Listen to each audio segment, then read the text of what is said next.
5.8 is factoring special cases, which means there's shortcuts to these. But you know I don't ever teach a shortcut. If you can figure out the shortcut or if someone else can teach you the shortcut, it's not really a shortcut. It's understanding the math. And the reason I don't want to teach it to you is because if I just show you the shortcut, you're not understanding what's going on in the problem. If you're doing the problem and then you figure out what's going on, then you're going to understand then you can use the shortcuts, okay? So the first type is the difference of two squares. And we talked about this when in chapter 4 when we were multiplying. The difference of two squares means we have a subtraction problem and two perfect squares. The numbers are perfect squares. Remember, perfect squares are 1, 4, 9, 16, 25, because this is 1 times 1, 2 times 2. Perfect squares are this number but times itself. These are perfect squares. So if we see these numbers and a subtraction sign, there's a chance we have the difference of two squares. So let me start with an example. X squared minus 25. Same steps as before. I will just warn you, there is a shorter way to do this, but I'm not going to show you. The first step is GCF. Remember, if there is no GCF, there is one. It's 1. We just write that down. The second step is A, B, and C, and this is where people get confused. A is always attached to x squared, B is always attached to x, and C is never attached to a letter. Well, what's in front of x squared? 1. Is there an x in this problem to attach a letter to, a number to? There is not. So if there's no x there, that means B is 0. It's not there. It's 0. And C is negative 25.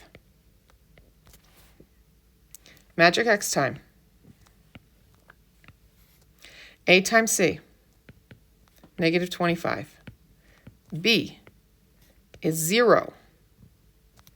Well, what two numbers multiply to 25 but add up to 0? Well, it's either going to be 1 and 25. Well, that doesn't work. Or 5 and 5. Well, if it's 5 and 5, if one of them's negative, 5 minus 5 is 0. There's our magic X numbers, okay? So let's do our two types, grouping and box. So grouping, I'm going to rewrite it like this because it was a 0x or plus, it doesn't matter. Write the first term, write the last term, split the middle term. Well, the middle term needs to add up to 0, so that's negative 5x and positive 5x. That really equals 0. So we split a 0 up to make it work, which is kind of weird, but that's how this works. Okay, it's mathematically correct, it just seems weird. Okay? So what two numbers, or what number comes out of the first group? Well, 1x comes out of the first group, so that's x minus 5. In the second group, what comes out of 5 and 25? A plus 5. And that's x minus 5. Do our chunks match? Yes, they do.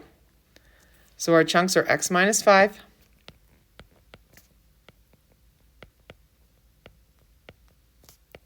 and x plus 5.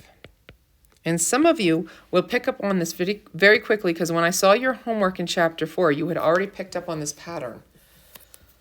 So I'm hoping some of you will pick up on it. If you don't pick up on it, you just got to keep using the box or grouping method. So let's go to the box method.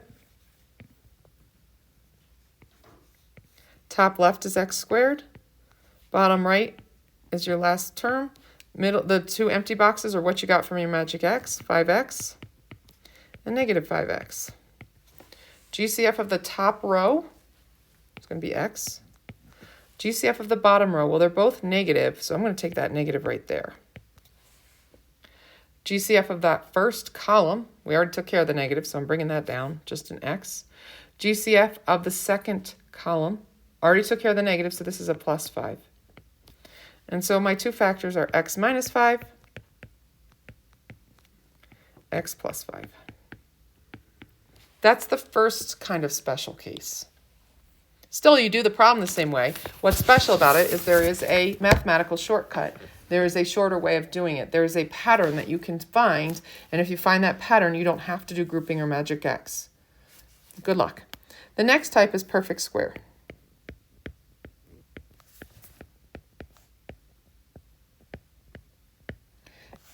And again, there's a pattern here to know that it's a perfect square, but I'm not going to tell you.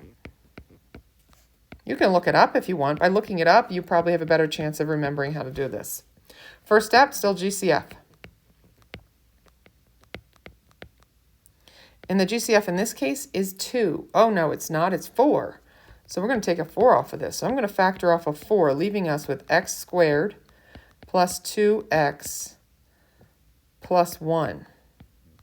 I almost messed that up. Now remember, our a, b, and c comes from whatever our smaller polynomial is. We factored it off. So our simplified polynomial, I shouldn't say smaller, simplified polynomial. And remember, a is attached to the x squared. So that's 1. B is attached to the x, so that's positive 2. C is attached to nothing, so that's plus 1. Magic X time. A times C, B goes down here. So this is 1, and this is 2. And again, this is one that people often get wrong. There's really only 2 things that multiply together to 1. It's 1. So luckily 1 plus 1 is 2. There we go, magic X. Grouping.